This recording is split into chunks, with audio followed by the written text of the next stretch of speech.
നമസ്കാരം, നമ്മുടെ പുതിയ വീഡിയോയിലേക്ക് എല്ലാവർക്കും സ്വാഗതം. നമ്മൾ ഇന്ന് നിങ്ങൾക്ക് പരിചയപ്പെടുത്തുന്ന NH66 റോഡ് വർക്കിനെ കുറിച്ചിട്ടുള്ളതാണ്. അപ്പോൾ നമ്മൾ കോഴിക്കോട്ട് നിന്ന് നമ്മൾ തിരിച്ചു വരികയാണ് കുറ്റിപ്പുറം വരെ. അപ്പോൾ നമ്മൾ കുറ്റിപ്പുറം വരെ വരുന്നതിൻ്റെ ഇടയിലുള്ള ചില നമ്മളെ റോഡ് അന്ന് കഴിഞ്ഞ പ്രാവശ്യം ഇടിഞ്ഞു വീണ ആ ഓരോ രംഗങ്ങളും കാര്യങ്ങളൊക്കെയാണ് നമുക്കിന്ന് കാണിച്ചു തരാറ്. അപ്പോൾ വരുന്ന വഴിക്ക് നമ്മൾ സർവീസ് റോഡ് വഴിയാണ് ചില സ്ഥലങ്ങളിലൊക്കെ നമുക്ക് ചില ഹൈവേകളൊന്നും ചില ഭാഗത്ത് ചെറിയ ചെറിയ വർക്കുകൾ നടക്കുന്നതുകൊണ്ട് അവർ നമുക്ക് സർവീസ് റോഡ് വഴിയാണ് വിടുന്നത്. അപ്പോൾ സർവീസ് റോഡ് വഴി പോയിട്ട് പിന്നെ നമ്മൾ ഹൈവേയിൽ കയറും. അപ്പോൾ അത് ആ ഇടിഞ്ഞ് വീണ സ്ഥലം കാരണം അവിടെ ഹൈവേയിൽ അവർ വിടാത്ത അതുകൊണ്ടാണ്. അപ്പോൾ അവിടുന്ന് നമ്മളിങ്ങനെ സർവീസ് റോഡ് ഈ വഴി പോയിട്ട് നമ്മൾ പാലം കടന്നിട്ട് നമ്മൾ വീണ്ടും നമ്മൾ ഓപ്പോസിറ്റ് സർവീസ് റോഡിൽ കൂടെ കടന്നിട്ട് നമ്മൾ പാലത്തിൻ്റെ അടിയിൽ പോകണം. കാരണം വെച്ചാൽ അവിടെ വർക്ക് കഴിയാത്തതിൻ്റെ കാരണമാണ്. അപ്പോൾ വർക്ക് കഴിഞ്ഞതിന് ശേഷമുള്ള വീഡിയോകളൊക്കെ നമ്മൾ അടുത്ത വീഡിയോയിൽ കാണിച്ചു തരാം. അപ്പോൾ എന്തായാലും നമ്മൾ തുടർന്ന് കാണാം. അപ്പോൾ ഇവിടെ ഏതൊക്കെയുള്ളതെന്നൊക്കെ ഞാൻ കാണിച്ചു തരാം. അതുപോലെ കഴിഞ്ഞ നമുക്ക് ചില കമൻറ്റുകളും കാര്യങ്ങളൊക്കെ വന്ന് അതിനെക്കുറിച്ചൊക്കെ ഡീറ്റെയിൽ ആയിട്ട് ഞാൻ പറഞ്ഞു തരാം. നമ്മൾ കഴിഞ്ഞ വീഡിയോയിൽ പറഞ്ഞിട്ടുണ്ടായിരുന്നു ഹൈവേ കൂടെ നമ്മൾ യാത്ര ചെയ്യുന്ന സമയത്ത് ഓപ്പോസിറ്റ് വണ്ടികൾ വരുന്നത്. അത് എന്ന് വെച്ചാൽ റോഡ് വർക്ക് കഴിയാത്ത സ്ഥലത്ത് ഈ ചില ആൾക്കാർ അത് ഓപ്പോസിറ്റ് വണ്ടികൾ വരും. അത് ചില ആൾക്കാർ എന്നല്ല, ചില സമയങ്ങളിൽ അങ്ങനെ പോകേണ്ട സാഹചര്യങ്ങൾ വരും. അല്ലാത്ത സ്ഥലങ്ങളിൽ തന്നെ ഇപ്പോൾ വർക്ക് കഴിയാത്തതിൻ്റെ പേരിൽ ഈ സർവീസ് റോഡിൽ കൂടെ തന്നെ ഓപ്പോസിറ്റ് വണ്ടികൾ വരും. അപ്പോൾ അങ്ങനെയുള്ള പല പ്രശ്നങ്ങളും ഈ റോഡിലുണ്ട്. അപ്പോൾ അത് ശ്രദ്ധിച്ച് യാത്ര ചെയ്യാൻ പറഞ്ഞതിന് ഇന്നെ വളരെ മോശമായി കമൻറ്റൊക്കെ ഇട്ട്. അതൊന്നും നമുക്ക് പ്രശ്നമല്ല, നമുക്ക് മനസ്സിലാവാത്ത കാരണമാണ്, ആളത് തുടർച്ചയായി കാണാത്ത കാരണം അത് മനസ്സിലാവാണ്ടാണ്. എന്തായാലും ഇനി ഇവിടുന്ന് അങ്ങോട്ട് പോകുമ്പോൾ നമുക്ക് ഓരോ രംഗങ്ങൾ നമുക്ക് കാണാം. നമ്മൾ പോകുന്ന വഴിക്ക് തന്നെ ഇപ്പോൾ നമ്മൾ ഓട്ടോമാറ്റിക് നമ്മൾ ബ്രിഡ്ജിൻ്റെ മേലെ കൂടെ അങ്ങോട്ട് ക്രോസ് ചെയ്തതിൻ്റെ ശേഷം നമുക്ക് വീണ്ടും നമ്മൾ ഓപ്പോസിറ്റ് വണ്ടി വരുന്നതായിക്കൂടെയാണ് വരിക. പിന്നെ അതുപോലെ ചില സ്ഥലങ്ങളിൽ നടക്കാൻ പാടില്ല എന്ന് പറഞ്ഞിടത്ത് കൂടെ ജനങ്ങൾ നടക്കുന്നുണ്ടാവും. വണ്ടികൾ ഹൈവേക്ക് കയറാൻ പാടില്ല എന്ന് പറഞ്ഞിടത്ത് ഇങ്ങനെ ക്രോസിങ് ഉണ്ടാവും. നമുക്ക് എൻട്രി ചെയ്യാനും അതുപോലെ എക്സിറ്റ് ചെയ്യാനും സർവീസ് റോഡിൽ കൂടെ പോകാനും ഒക്കെ സൈൻ ബോർഡുകൾ വെച്ചിട്ടുണ്ട്. പക്ഷേ അത് ഇപ്പോൾ ഒന്നും ഇത് ആരും പാലിക്കാതെയാണ് യാത്ര ചെയ്തുകൊണ്ടിരിക്കുന്നത്. അങ്ങനെയൊക്കെ യാത്ര ചെയ്യുമ്പോൾ ഉണ്ടാകുന്ന പല അപകടങ്ങൾ ഉണ്ടാവാൻ സാധ്യത കൂടുതലായി. ഇപ്പോൾ എന്ന് പറഞ്ഞു കഴിഞ്ഞിട്ടുണ്ടെങ്കിൽ ഇത് ഓപ്പൺ ആവാത്ത കാരണം വലിയ പ്രശ്നമില്ല, ആൾക്കാരെ എങ്ങനെയൊക്കെ അഡ്ജസ്റ്റ് ചെയ്താണ് പോകുന്നുണ്ടാവും. പക്ഷേ എന്തായാലും നമുക്കത് വളരെ ബുദ്ധിമുട്ടുകളാണ്. നമുക്ക് വല്ല ആക്സിഡൻറ്റ് കേസുകളൊക്കെ ഉണ്ടാവാൻ സാധ്യത കൂടുതലാണ്. പിന്നെ 80 സ്പീഡ് 60 സ്പീഡ് ഒക്കെയാണ് ഇപ്പോൾ സ്പീഡ് ലിമിറ്റൊക്കെ കുറച്ചിട്ടുണ്ട്. അപ്പോൾ സ്പീഡ് നമ്മൾ ഇപ്പോഴും ഹൈവേയിൽ നല്ല സ്പീഡിൽ ചില ആൾക്കാർ 100-120 മേലൊക്കെ യാത്ര ചെയ്യുന്ന ആൾക്കാർ നമുക്ക് പേടിയാവും ഓരോരുത്തർ യാത്ര ചെയ്യുന്ന കണ്ടു കഴിഞ്ഞാൽ. അപ്പോൾ വളരെയധികം ശ്രദ്ധിച്ച് യാത്ര ചെയ്യാമെന്നാണ് എനിക്ക് പറയാനുള്ളത്. ആണല്ലേ, നമ്മൾ അതിൻ്റെ വാക്കുകൾ തീർന്നില്ല. അപ്പോഴത്തേനും തന്നെ കണ്ടില്ലേ വണ്ടികൾ വരുന്നത്. ഇതേപോലെ വണ്ടികൾ വരുമ്പോൾ നമ്മൾ ഇത്രയും സ്പീഡിലും കാര്യങ്ങളൊക്കെ നമ്മൾ യാത്ര ചെയ്തിട്ടുണ്ടെങ്കിൽ ഉള്ള അവസ്ഥ എന്താ? ഇവിടെയൊക്കെ 20 സ്പീഡാണ് അവർ എഴുതി വെച്ചിരിക്കുന്നത് പോക്കറ്റ് റോഡൊക്കെ, നമ്മളെ ഈ സർവീസ് റോഡിലൊക്കെ. അപ്പോൾ അതൊക്കെ നമ്മൾ അധികം സ്പീഡും കാര്യങ്ങളൊക്കെ പോയി കഴിഞ്ഞിട്ടുണ്ടെങ്കിൽ ഭയങ്കര അപകടങ്ങൾ സംഭവിക്കാൻ സാധ്യത കൂടുതലാണ്.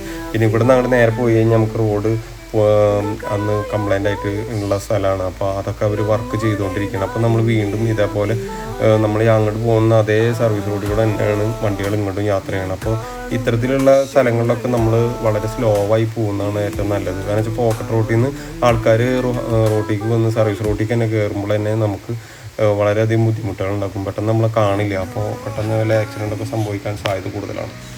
അതുപോലെ എല്ലാ ഭാഗത്തും നമുക്ക് ഈ ബോർഡുകൾ ഒക്കെ വെച്ചിട്ടുണ്ട്. പിന്നെ അതുപോലെ ട്രാഫിക് റൂൾസിൻ്റെ കാര്യങ്ങളൊക്കെ അതിൽ ബോർഡുകൾ വെച്ചിട്ടുണ്ട്. ഇപ്പോൾ നമുക്ക് ഈ റോഡിൽ കൂടെ എന്ന് പറഞ്ഞു കഴിഞ്ഞിട്ടുണ്ടെങ്കിൽ നടയാത്രക്കാർക്ക് പോകാൻ പാടില്ല മെയിൻ ഹൈവേയിൽ. അതുപോലെ ഓട്ടോറിക്ഷ, ട്രാക്ടർ, പിന്നെ അതുപോലെ ബൈക്ക്, ഇതൊന്നും യാത്ര ചെയ്യാൻ പാടില്ല എന്നാണ് പറയണത്. അത് ഇനി വരുന്ന കാലങ്ങളിൽ എന്തുണ്ടാവുക എന്നുള്ളത് നമുക്കറിയാൻ പറ്റില്ല. അത് അതിൽ വല്ല ചേഞ്ചുകൾസ് വരുത്തോ എന്താണെന്നറിയില്ല. ഇനി അതല്ല ബൈക്ക് അങ്ങനെയുള്ള വണ്ടികളൊക്കെ ഈ സർവീസ് റോഡ് വഴി മാത്രമാണ് യാത്ര ഉണ്ടാവുക എന്നുള്ളതും അറിയില്ല. അപ്പോൾ എന്തായാലും നമുക്ക് അതൊക്കെ തുടർച്ചയായി വരുന്ന കാലഘട്ടങ്ങളിൽ നമുക്ക് എന്തായാലും മനസ്സിലാക്കിയെടുക്കാം. എന്തായാലും ഈ പോയിക്കൊണ്ടിരിക്കുന്നത് നമ്മളിപ്പോൾ ആ ഇടിഞ്ഞു വീണ സ്ഥലത്തേക്കാണ്. അവിടെ പോയി കഴിഞ്ഞിട്ടുണ്ടെങ്കിൽ അവിടെ ഇടിഞ്ഞ സ്ഥലങ്ങളൊക്കെ ഞാൻ കാണിച്ചു തരാം. അതൊക്കെ വർക്ക് ചെയ്തുകൊണ്ടിരിക്കുകയാണ്. ഇപ്പം വർക്ക് ഒരുവിധം അവരാണ് ഈ ഫൗണ്ടേഷനും കാര്യങ്ങളൊക്കെ ചെയ്തുകൊണ്ടിരിക്കുകയാണ്. അതൊക്കെ ചെയ്ത് കഴിഞ്ഞതിന് ശേഷം റീ ഓപ്പൺ ആക്കി കഴിഞ്ഞാൽ ഈ റോഡ് ഓപ്പൺ ആക്കിയിടും. അപ്പോൾ പിന്നെ നമുക്കൊന്നുകൂടി യാത്ര ചെയ്യാനൊക്കെ ഒരുവിധമുള്ള കോഴിക്കോട് റൂട്ടിന് ഇപ്പോൾ ആകെ ഈ ഒരു സ്ഥലം മാത്രമേ തന്നെയാണ് വർക്ക് കഴിയാത്തതുള്ളൂ. ബാക്കിയുള്ളടത്തൊക്കെ ഒരുവിധമുള്ളിടത്തൊക്കെ കഴിഞ്ഞിരിക്കും.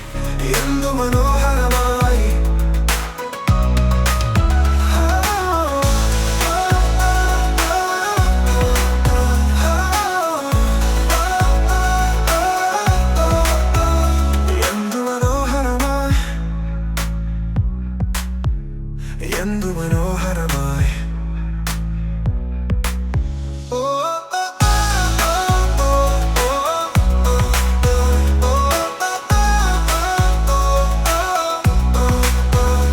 എന്തു മനോഹരമായി റോഡ് NH6 എന്തു മനോഹരമായി. നമ്മുടെ നാടിന്റെ അഭിമാനം സുഖയാത്ര.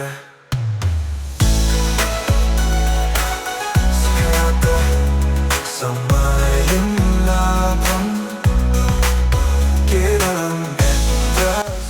നമ്മളന്ന് ഈ റോഡ് കംപ്ലൈൻ്റ് ആയിട്ട് ഇടിഞ്ഞു വീണ സ്ഥലം എന്താണ്. അപ്പോൾ ഇവിടെ ഒരുപാട് പെട്ടെന്ന് തന്നെ വർക്കുകളൊക്കെ നടന്നുകൊണ്ടിരിക്കുകയാണ്. അപ്പോൾ എന്തായാലും പെട്ടെന്ന് തന്നെ വർക്കുകളൊക്കെ ഫിനിഷ് ആയി കഴിഞ്ഞാൽ മെയിൻ ഹൈവേ ഓപ്പൺ ആക്കിയിടും. അപ്പോൾ പിന്നെ നമുക്ക് ഇത്രയും ബുദ്ധിമുട്ടും കാര്യങ്ങളൊന്നും ഉണ്ടാവില്ല, സുഖമായിട്ട് യാത്ര ചെയ്യാം.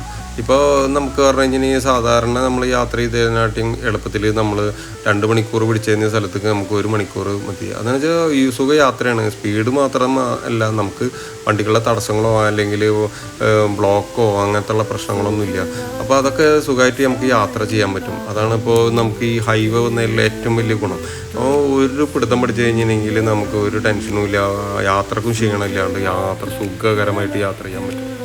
അതുപോലെ തന്നെ നമ്മൾ ഈ പാലത്തിൻ്റെ നമ്മൾ താഴേക്ക് കൂടെ നമ്മൾ അപ്പുറത്തേക്ക് തന്നെ കിടക്കും, വീണ്ടും സർവീസ് റോട്ടിലേക്ക് തന്നെ കടന്ന് പിന്നെ നമ്മൾ ഹൈവേയിൽ കയറാണ് ഇനി ഉണ്ടാവുന്നത്. അപ്പം നമുക്ക് അത് ഈ വഴി പോയിട്ട് നമുക്ക് ഹൈവേക്ക് കയറുന്നതൊക്കെ കാണിച്ചു തരാം.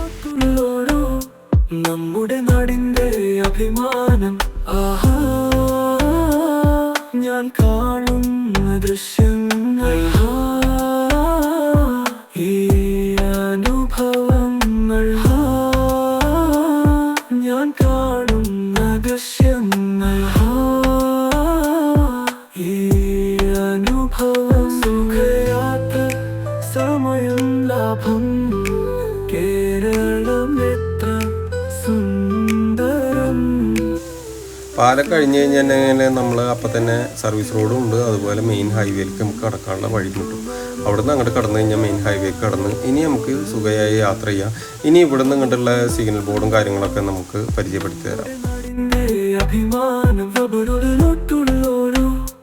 നമ്മുടെ നാടിന്റെ അഭിമാനം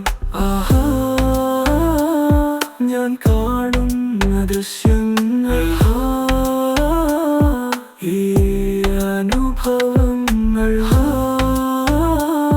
ഞാൻ കാണുന്ന ദൃശ്യങ്ങൾ,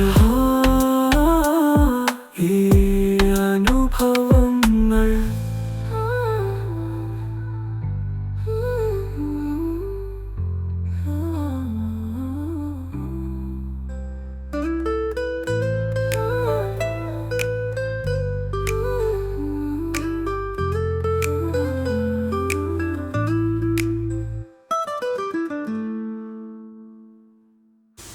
മെയിൻ ഹൈവേ കൂടെ നമ്മൾ യാത്ര ചെയ്യുമ്പോൾ എന്ന് പറഞ്ഞു കഴിഞ്ഞാൽ ഒരു രക്ഷയില്ല, നമ്മൾ നല്ല സുഖകരമായിട്ട് യാത്ര ചെയ്യാം. നമ്മൾ എപ്പോഴും സെൻറ്റർ പിടിച്ച് പോകുന്നതാണ് നമുക്ക് ഏറ്റവും നല്ലത്. കാരണം വെച്ചാൽ സർവീസ് റോട്ടിൽ നിന്ന് ഏത് നിമിഷവും നമ്മൾ ട്രാക്കിൽ ലൈനും കാര്യങ്ങളൊക്കെ ഉണ്ടെങ്കിൽ പോലും നമ്മൾ പെട്ടെന്ന് വണ്ടികൾ കയറണമെന്ന് നമുക്ക് അറിയാൻ പറ്റില്ല. അപ്പോൾ അതുകൊണ്ട് നമ്മൾ സെൻറ്റർ പിടിച്ച് പോകാൻ നല്ലത്. ഓവർടേക്ക് ചെയ്യാൻ നമ്മൾ റൈറ്റ് സൈഡിൽ കൂടെ പോവുക. റൈറ്റ് സൈഡിൽ കൂടെ ശരിക്കും പോകേണ്ടത് പറഞ്ഞു കഴിഞ്ഞാൽ ആംബുലൻസ് അങ്ങനെയുള്ള വണ്ടികൾക്ക് പോകാനാണ്. നമുക്ക് പെട്ടെന്ന് യാത്ര ചെയ്യാൻ ഏറ്റവും നല്ലത് സെൻറ്ററിൽ കൂടെ യാത്ര ചെയ്യാൻ നമുക്ക് ആവശ്യത്തിന് സ്പീഡൊക്കെ പോവുക. ഓവർടേക്ക് ചെയ്യാൻ മാത്രം റൈറ്റ് സൈഡ് പിടിച്ച് പോവുക. അതുപോലെ ലെഫ്റ്റ് സൈഡ് പിടിക്കുമ്പോഴുള്ള കുഴപ്പമെന്ന് പറഞ്ഞാൽ സർവീസ് റോട്ടിൽ നിന്ന് വല്ല വണ്ടികൾക്കൊക്കെ വന്ന് കയറുമ്പോഴൊക്കെ നമുക്ക് പല ബുദ്ധിമുട്ടാണ്. ഇപ്പോൾ നമ്മൾ ഇതിൻ്റെ അത് ഓപ്പൺ ആവാത്ത കാരണം പല ആൾക്കാരും റൈറ്റ് സൈഡൊക്കെ പിടിച്ചിട്ട് തന്നെ പോവാറ്. അപ്പോൾ അതുകൊണ്ട് ഇപ്പോഴത്തെ കാര്യത്തിൽ നോക്കണ്ട, എപ്പോഴും സെൻറ്ററിൽ നമ്മൾ പിടിച്ച് യാത്ര ചെയ്യുന്നതാണ് ഏറ്റവും നല്ലത്. ഈ അനുഭവങ്ങൾ സുഖയാത്ര സമയം ലാഭം കേരളം എത്ര സുന്ദരം. സുഖയാത്ര കേരളത്തിൽ വരണം, എന്തു മനോഹരമായ റോഡ്. നമ്മുടെ നാടിന്റെ അഭിമാനം, നമ്മുടെ നാടിന്റെ അഭിമാനം. ഞാൻ കാണുന്ന ദൃശ്യങ്ങൾ, ഈ അനുഭവങ്ങൾ. ഞാൻ കാണുന്ന ദൃശ്യങ്ങൾ. അപ്പോൾ ഇങ്ങനെയൊക്കെയാണ് നമ്മളെ ഇപ്പോഴത്തെ ഹൈവേയുടെ അവസ്ഥ. അപ്പോൾ എന്തായാലും ഈ വീഡിയോ ഇഷ്ടപ്പെട്ടിട്ടുണ്ടെങ്കിൽ മറ്റുള്ളവർക്കൊക്കെ ഒന്ന് ഷെയർ ചെയ്ത് കൊടുക്കുക. നമ്മളെ ചാനൽ ഇതുവരെ സബ്സ്ക്രൈബ് ചെയ്യാത്തവരുണ്ടെങ്കിൽ ഒന്ന് സബ്സ്ക്രൈബ് ചെയ്യുക. അപ്പോൾ ഇതുപോലെയുള്ള നല്ല നല്ല വീഡിയോകളുമായിട്ട് ഞാൻ ഇനിയും വരാം. നിങ്ങളുടെ സ്വന്തം റാഷിദ് ഫർദാൻ. ബൈ.